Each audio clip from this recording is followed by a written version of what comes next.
What's good? What's good? We back live. We back live. Just checking my camera real quick. Yeah. We back live, people. We are back live. Arsenal bottling it again. Again. As if we weren't surprised.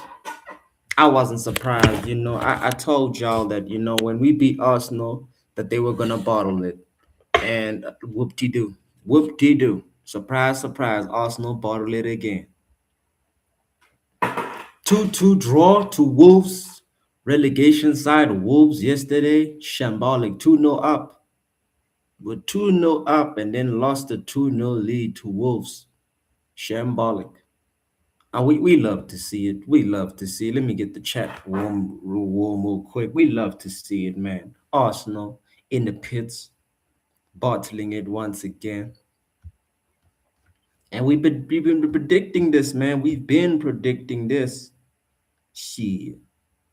Like I said, man, this is back-to-back draws in the league now. Brentford 1-1, and now Wolves 2-2. Kind of defeats their 4-0 win against Wigan in the FA Cup. That I might say. I'm just telling y'all, Arsenal ain't winning this league, man. They had a 7-point, damn near 11-point lead on the table, I think in the beginning of January. And it's just been shrinking and shrinking and shrinking. And City have been winning their games. And Arsenal are in the pits, man. They're in the pits. Like their fans are actually realizing that they're doing it again. And Mikel Arteta every season been given the players, been given the backing of the board, but signs the wrong players for the wrong positions. And y'all expect him to win the league? No, sir. It's not happening. It's not happening. You cannot go 2-0 up against a relegation team and not continue to press in the attack. They legit sat back after 2-0. They were very comfortable after 2-0. And what happened? Wolves came back 2-2. Wolves came back 2-2, man. And it's looking shaky for Arsenal, man. Their next few fixtures, especially in the league, tight, man. They got Tottenham away from home on Sunday. They got Chelsea on the 1st of March, Brighton, Everton. They got an EFL Cup final against City. Then they got Bournemouth, and then they got City again. It's looking shaky. They're gonna lose that EFL Cup final. Just saying, the way they play football, they're losing it. That front three attack ain't nothing to be worried about, bro. Ain't nothing to be worried about that front three, bro. I'm just saying, man. I'm just keeping it a buck, keeping it real. Arsenal are the king of the fumbles. We've seen this for the last 4 seasons. They're the best at becoming second place FC. And legit, like the way you play football, you cannot expect to win a Premier League trophy with set pieces only. You can't. You just can't. In what age, in what era has that ever happened? In any era in football, when has that ever happened? No, none eras, no eras. You see, this is why I'm saying, like, you just can't expect to win Champions League, Premier League, any quadruple or treble y'all thought you were gonna win playing the style of football you do was never gonna happen, y'all. You Arsenal fans, you gooners, legit thought that you were gonna win the league, trying to play set pieces, trying to score goals from throw-ins and headers and free kick set pieces. That's not how you win the league. You win the league by having a counter-attacking, consistent press in the front three. I mentioned to you that their top goal scorer is a defender and a midfielder, but all of their attackers don't have double-digital goals. That says a lot. Like they have no attack. Victor Gyökeres, shit. Gabriel Jesus got a red card last night, shit, for no reason. He's more aggressive with the players physically, pause. But he ain't aggressive with his football, scoring enough goals for this team. Been telling y'all about Gabriel Jesus, man. Fake ass Brazilian. Him and Gabriel Martinelli, fake ass Brazilians. You cannot count on these guys to win you games. You just can't. You just can't. Gyökeres has got a cold celebration, with the Bane mask, cold celebration, but he doesn't even score goals, bro. So we barely even see him utilize that celebration. I'm not even sure if he knows how to score goals now, bro, because it's bad. It's horrible, bro. City have a game in hand, so they're gonna close the points real tight, man. They'll be 2 points ahead if they win the next game. And City's next fixtures,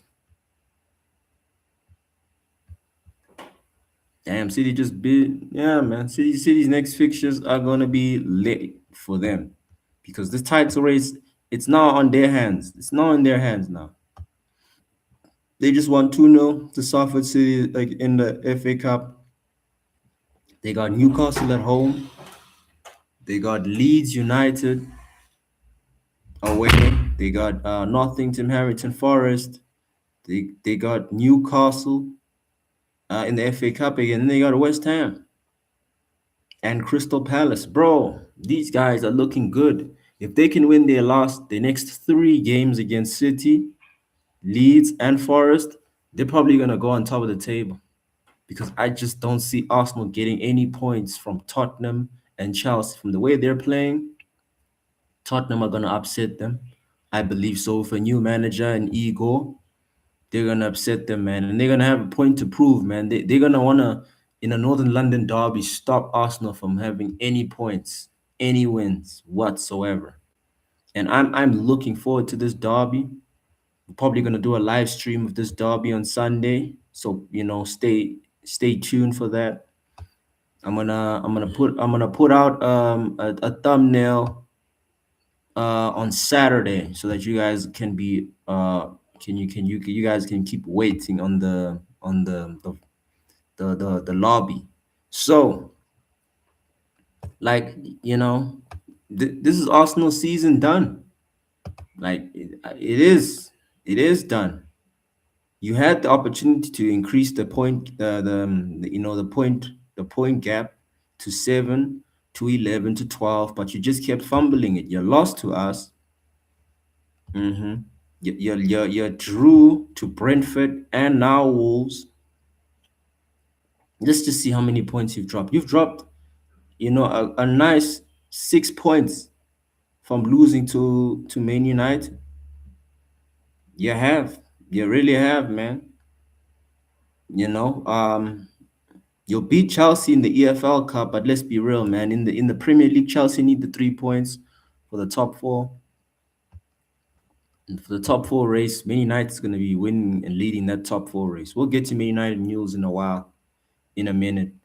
Yeah, man. Listen. You guys cannot expect to win this league with this point gap now being shrunken. It's just being shrunken and shrunken and shrunken. And look, y'all can't do anything about it, man. You really can't do anything about it because at this point, you gotta blame the manager, Mikel Arteta. You have to. Signing Ezen Victor Gyökeres was just not enough. You would have had to sign someone with who some guys who were real shooters in the Premier League. Eze, I feel like they messed up his deal. He should have went to Arsenal. I mean, he should have went to Tottenham Hotspur. Excuse me. Signing Node Madioku, who hasn't provided anything into this team with no goals, no assists, trash. Y'all were better starting off Kai Havertz in the striker position, not this Gabriel Jesus fella who's washed, finished. Gabriel, William Saliba, Raya, they can't save you, bro. They really can't. Ricardo Calvari, the Italian model that y'all signed. He's not a footballer, he's a model. He can't save you guys. Can't save you guys at all. And listen, man, you guys need to work on getting a new manager because after this season, if I'm Joshua, if I'm the the board members of Arsenal. I'm asking the management, listen, this has been 5, 6, or 7 years with no Premier League trophy, four consecutive, I think five consecutive second place finishes in a row. We need to get this guy out of here. The Mikel Arteta project is not consistent. It's not built on winning games. He's always about trying to overcome games, like trying to go over the comfort barrier. He doesn't finish off teams with this style of football. He doesn't. And we got limited amount of games in the league. Limited. We got like 1, 2, 3, 4, 5, 6, 7, 8, 9, 10. We got 11 games left in the league. 11, and you're now 5 points ahead of City. Probably be 2 points when City wins in the weekend. And City, when they won against Liverpool, that was their confidence. That was them, really triggering the title run with no defeats, because that sort of win gives them confidence leading forward. City are known for in the title race. Once they get an advantage in the title race, they will continue. They will continue to go and keep on winning games undefeated. That's just how City work. It's just how City work. And Arsenal fans, you guys have nothing. You have no one to blame but the players and Mikel Arteta. He's failed you. He has failed you guys yet again. And there's nothing you can do about it. There's just nothing. There's just not much you can do about it, man. Arsenal, um, I believe they've bottled the league today. This 2-2 draw against Wolves. A team that has got nothing to play for and just fighting relegation. It's bad, bro. It's a bad look, bro. Horrible look. And Arsenal, they just got themselves to blame at this point, man. That's just it, man. They just got themselves to blame at this point. Wolves are like bottom half of the table, last place. Y'all lost to last place Wolves, who are definitely getting relegated. There's no question about it. Y'all didn't lose. It feels like a loss because you guys should have won this game. But right now, like you guys are not a threat to no one. If you're drawing 2-2, blowing a 2-0 lead to the relegation side, you're not a threat to no one. Tottenham are trying not to get relegated.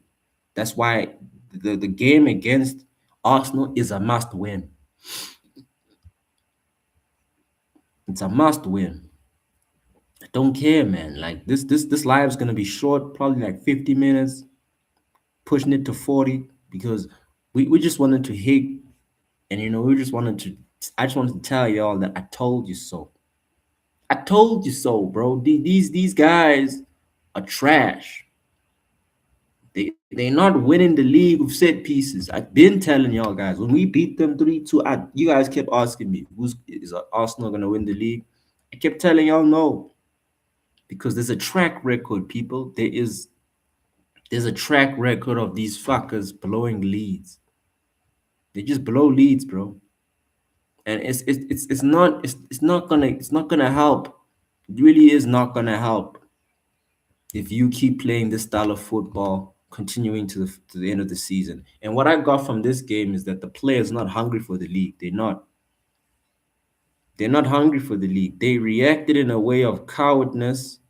They shied away from the game, especially when they were 2-0 up. They weren't aggressive enough to kill off the game. And that's worrying. It is worrying. I mean, both one goal came from Saka, the other goal came from a defender. You just gotta that just tells you everything you need to know, bro. This team is washed. Sorry, I say it, man. This team is washed. Your guys started with Gyökeres, Saka in the cam, Madioko on the right, Martinelli in the left, Zubimendi and Rice in the middle. It still wasn't enough, man. This is a trash, mediocre team you started, and you still subbed off Gyökeres for Jesus. For what reason? We don't know. You subbed off Madioku for Eze. Eze's been trash. Like ever since he scored that hat trick, he's been a no show. You subbed off Saka for Trossard, and then you put on Ricardo Calvario when you're 2-0 up. How do you put on a defender when you're 2-0 up? That just shows you your man, Mikel, is not to be trusted. He's not to be. Yo, how you gonna put in a midfield a defender? Sorry, when you're winning, you're coasting the game. How? How, Sway? This is the mind-boggling thing about this team, man. The manager is just not aggressive enough to win you guys anything. Period. Anything, and that's just a fact. Like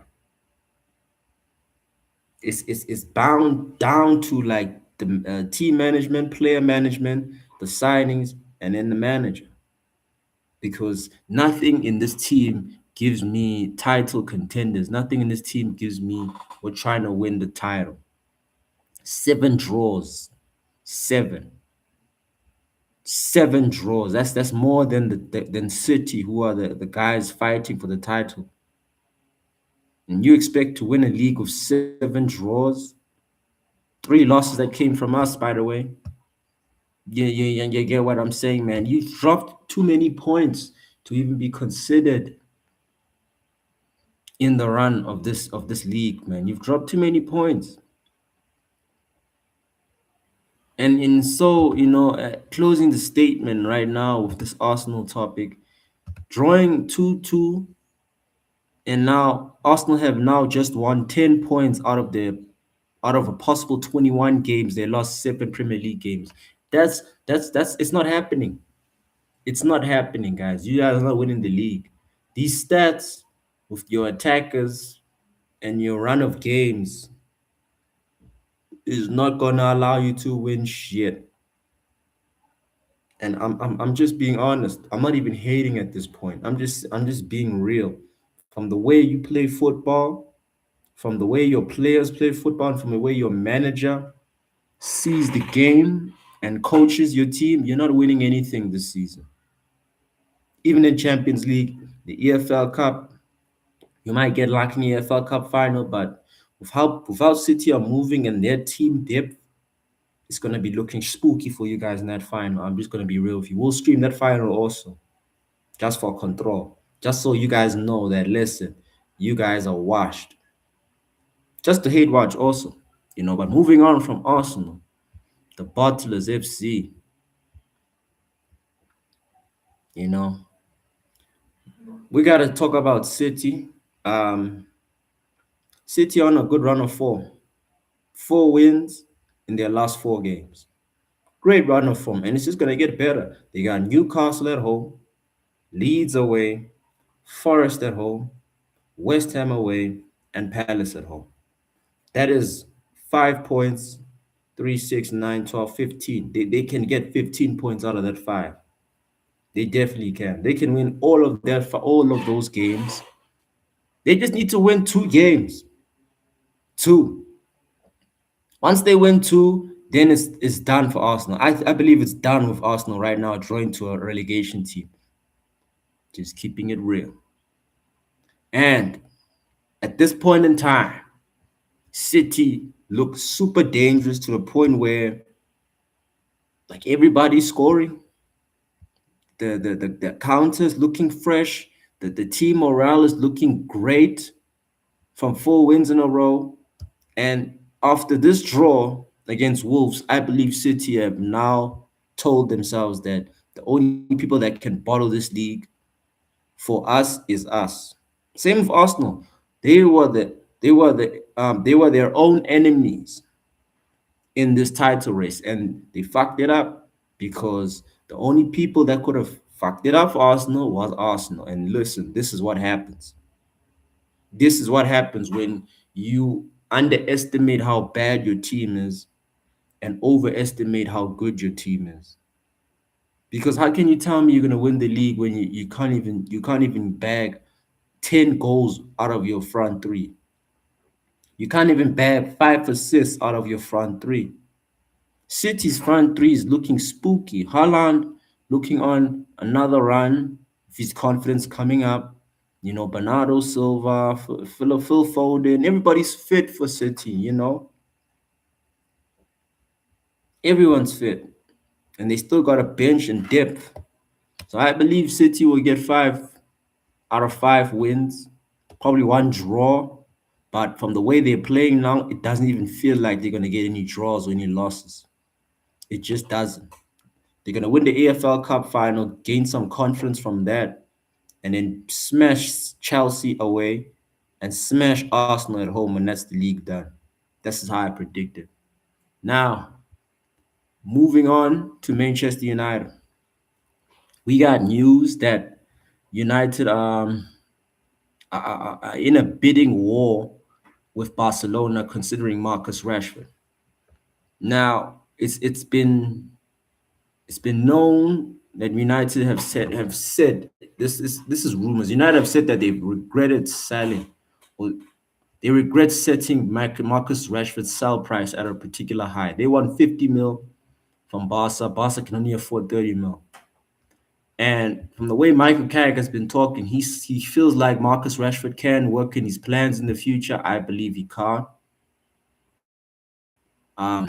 I believe Rashford is dust. He's washed as a player. He hasn't even done so much for the Catalans, you know. And United also have said to allow Jadon Sancho to leave for free this summer. That's sad because we know how good and how capable Jadon Sancho could be and can be if his head is in the game. But he's just had too many distractions off the pitch, and he's just lost all his form and morale. You can't expect a player to gain form coming from two loan spells, and the team has just blatantly told us that and told him that he's nowhere near their plans. And listen, man, Rashford, he should not come back, right? Our attack with Cunha and Brian and Ahmad is solidified. Maybe we need another left wing and another right wing just for squad depth. But Rashford, he doesn't provide anything for this team. Barcelona and Manchester United have begun talks over Marcus Rashford. Barcelona want to pay a little to at least 30 mil, so they're probably going to offer 26 mil. We want 50 M's. Carrick would like to bring Rashford back to United, but the player's desire is to stay at Barca. Let him stay at Barca, bro. He's making whatever bread he's making there. He's not, he doesn't have his heart for United, and we need players who are playing for the badge. He's not gonna play for the badge if we bring him back. If we bring him back, he's gonna feel as if he's done us a favor, and that's something we cannot allow this player of his such caliber to have a power move over us. It just can't happen. It just can't happen. This guy is too washed, too trash to even be coming back with this team. I don't want him back. I certainly hope you guys don't want Marcus Rashford back either. Your man is trash. Dust. Ultimately finished and washed. And I suppose he can come back and then we could sell him for maybe 15 M's, 26 M's. But the way Carrick is concerned over this loan and he wants to turn it into a permanent move back to OT, Carrick has been drinking too much of the Kool-Aid, bro. Or he just feels like because he's a youth academy player, he needs to bring him back home for good PR for Carrick's sake. And listen, do not do this shit. Do not. And there's a possibility that United could walk away from the Carlos Baleba signing, knowing that we've agreed personal terms already with him. I don't think so. I think Carlos Baleba has of course he hasn't performed for Brighton because he's wanting this United move, which is unprofessional from his side as a footballer. Despite agreeing personal terms with the Reds, um, with United have blatantly explained that we're in the market for a midfielder this summer, and us walking away from this deal wouldn't make sense, especially when the players agreed to a personal term. And him not playing well, just it helps us because we don't have to pay the 100 mil that Brighton were asking for because he's just decreasing his value from the way he's been playing this season. So Carlos Baleba, I feel like we're gonna get that deal done in the summer. We'll probably agree to maybe a good 50 mil, 60 mil, because of his form. And I'm not worried about this deal falling out. I believe we'll get a midfielder, even if it's not him. We'll get a lot of there's a lot of guys who can fill up that Casemiro position very well. Adam Wharton, one of them. Carlos Baleba, one of them too. And those are my main targets in the midfield. Those are really my main targets. And if we're looking at more transfer news by the Reds, we're looking at very young players. We're scouting a lot of good young prospects. We're looking closely at monitoring a Borussia Dortmund's Julian Rayson, who's a right back. And from what I'm hearing from Rayson, he's a solid player. Good physical attributes. Will he adapt to the league? I'm not too sure because he plays for Dortmund, who are off form. Dortmund just lost the game 4-0 and he was playing, so I'm not sure he's ready for the Premier League. Though he'd be good for depth because right now I think the fullback position is lacking. De Ligt, is set to return next month, which is good. We need De Ligt in the rotation just in case Harry Maguire and Lecce, end up becoming injured, God forbid. But if they tire out, De Ligt is a reliable player that I'm looking forward to his return. You know, um, and it's just a positive energy in the OT. It's positive energy in the training session. I believe we'll see. I saw us practicing our passing drills, which is something that we've been wanting to improve on. It has improved under Michael Carrick, but I mean to be saying this like we're statically improving every time we train. We're doing things that Ruben Scammer was never trying to do. And yeah, man, listen, what Jim Ratcliffe said in regarding the immigration comments, like he's a billionaire, millionaire, and most of these billionaire millionaires don't have a great humane personality. They don't really care about people. And so listen, man, it is what it is. He said what he said. A lot of fan bases want to cancel him. I'm not canceling him because he's part of my football club and I don't really care about politics. I care about the football. So whatever he said about the immigrants, of course it was bad, but what did you expect from a millionaire slash billionaire who's buying stakes in a football club that's worth billions, you know? So I don't think I really don't think that we should worry about what Sir Jim has been saying in his personal life. We've known what type of person he is, bro. We just know. We know that he's part of the Epstein crew. Because there's rumors that Epstein offered a private jet to a former Manchester United star's wife.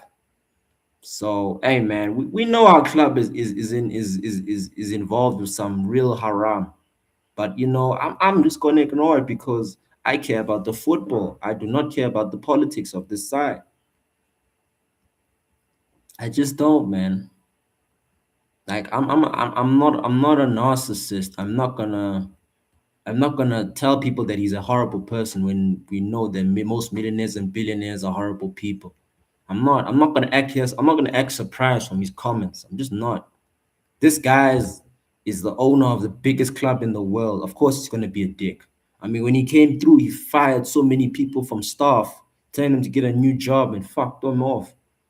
That's what a dick does, but that's what also a businessman does. This guy is a businessman. What he said was probably a business comment for his investors. We know how these guys move. Go watch Succession. You know how they move. Them Logan Roy fellas. So I'm not surprised, not surprised at all, people. We got Vinny being racially abused by Benfica players, and Jose Mourinho, he's defending his players because he wasn't on the pitch hearing anything that occurred. But from Real Madrid's 1-0 win against Benfica, they've guaranteed themselves in the playoffs with that win. Um, I got no comments on this, man. Vinny's been trashed this whole season, and he's a very emotional player. And if the goal he scored, Mourinho has basically blatantly said that he should have celebrated the goal and not have protested for the racial abuse. Now, if Vinny's been racially abused, I understand why he's protesting because he ain't trying to deal with the bullshit. But from his statement, he says racists are above all cowards. They need to put their shirts in the mouths and show how weak they are, but they have the protection of others who theoretically have an obligation to punish them. Nothing that happened today is new. Listen, bro. Vinny has been racially abused in the past, but it's kind of like um, it's definitely kind of like triggering at this point because Vinny gets triggered a lot easily. And instead of showing us his football work, he always wants to show us how passionate he is about racism.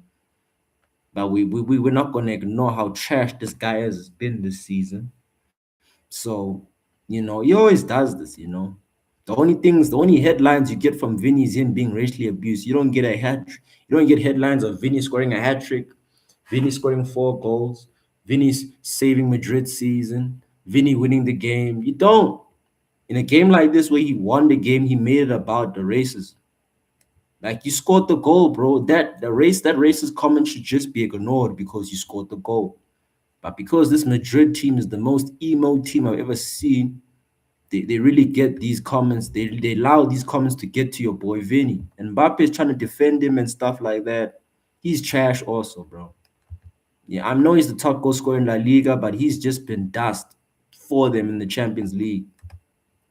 I mean, if Real Madrid are fighting for a playoff spot, that just shows you and tells you everything.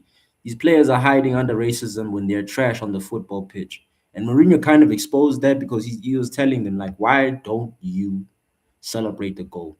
Yes, I get that you were racially abused, but listen, we should move on from this. And that's Mourinho trying to protect his player, of course, because his player did say a lot of comments, and he covered his mouth so the camera could not catch him. So we know that he was very racist. We know that we know that um he said what he said to Vinny, and Jose Mourinho, being the coach that he is, because he has to defend his players, got a red card for that.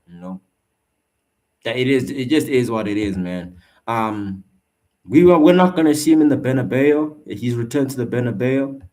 But he's blatantly said that their club legend is Uspio, who is a legend, one of Portugal's greatest players of all time, and he's black.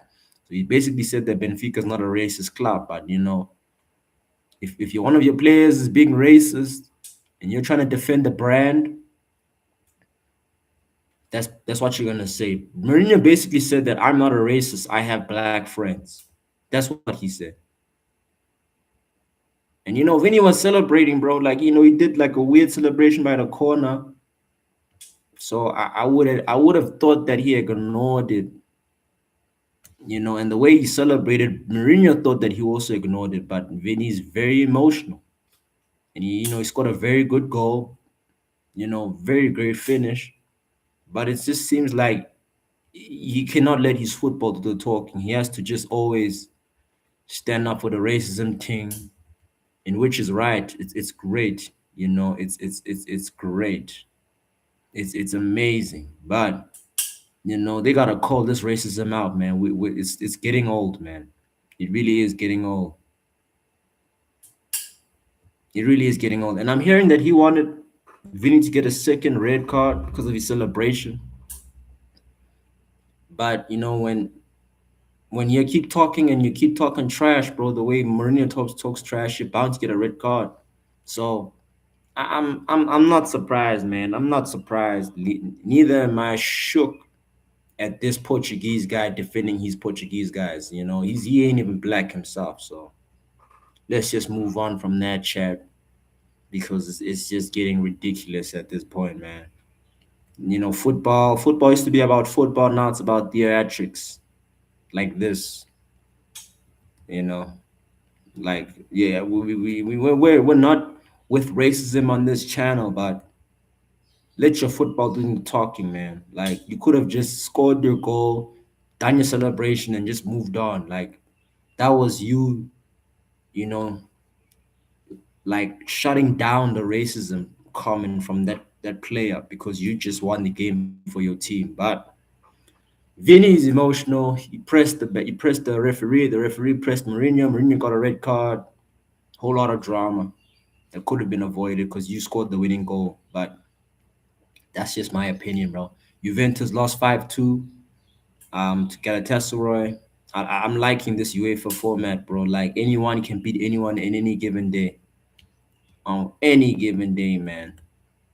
And the Champions League is just heating up. I believe Bayern will win the Champions League. PSG won 3-2 to Monaco. Um, Dembele coming off of an injury. Not surprised. Dembele is injury prone. Dortmund winning 2-0 to Atalanta. It seems like Dortmund are only prioritizing the Champions League, man. They're running the league has just been trash. But yeah, man. Listen, we got 5 more minutes left on this live. I'm not shook, not surprised. Arsenal bottled the league. This is what they do. This is what they do. And reading what Mikel Arteta said after this game is just ridiculous. He's a sore loser from what this comment is saying. Um, he's basically blaming it on the loss of concentration when it was his poor coaching and him starting off players who are off form. Um, like you cannot make this shit up, man. Bayoko Saka says pressure. I don't think about all of that. I just think we need to get back to our level, do the basics right. We got more than enough quality in this team to win games, especially the games that we've been dropping points recently. Yeah, cool, but your goal ratio and your goal stats have been shit, Bayoko. He's just saying this because he scored the goal, so he feels like he can see he's done enough in the game to say something to defend his actions. But legit, he's been shit this whole season. There's no self-awareness in his comment whatsoever. Arteta is like, in the second half, we didn't perform at any level in any aspect of the standards are required to win a game in the Premier League. Now we pay the price. Too many things went wrong. Was one after the other. We never got any dominance to control the game. So now, why are you making subs to put on defender when you're 2-0 up, bro? Why? Like when they were 2-1 up, he put on the defender. Why? Because he was scared. You should have put on more attackers. You should have. Like him saying this is just him showing his personality, people. He's a coward. He's a straight up coward. Like, who'd you have in the bench here? Let's take a look at this bench real quick before we end up the show. This bench is even trash, bro. You got Ben White, Calvary, Trossard, Eze, Gabriel Jesus. They're not much game winners here. But what you could have done is you could have left Trossard in the game, put on Eze and Jesus, left Gyökeres potentially. You could have taken off Martinelli for Eze or Jesus for Noni Madioku. And you could have just told the team, you know what, once you get the ball, continue the press and the counter. Don't play this possessional play football that you've done a copy and paste from Pep Guardiola. And don't bring in Ricardo Calvari. Why? Why are you bringing him for a winger, for an attacking player? You're gonna put on a defender. This guy is trash, people. He's trash. You could have put on Miles Lewis Skelly, who's been who was a good player last season, but 14 matches, 0 goals, 0 assists, 3 yellow cards. That just shows you. the state of this team. Do I believe they're gonna win the league? Hell no. The league is done for Arsenal right now. Like and subscribe. This is Red God TV, presented to you by the Reclusive Artist Football Talk. And people, they've done it again. They've bottled it again. What can I say, people? What can I do? What can I say? These guys are ass. You heard it here first. These guys are not winning the league. I'll see you for the live stream in the weekend games. As always, peace out. May this year be the best year of your lives. Peace out. One love.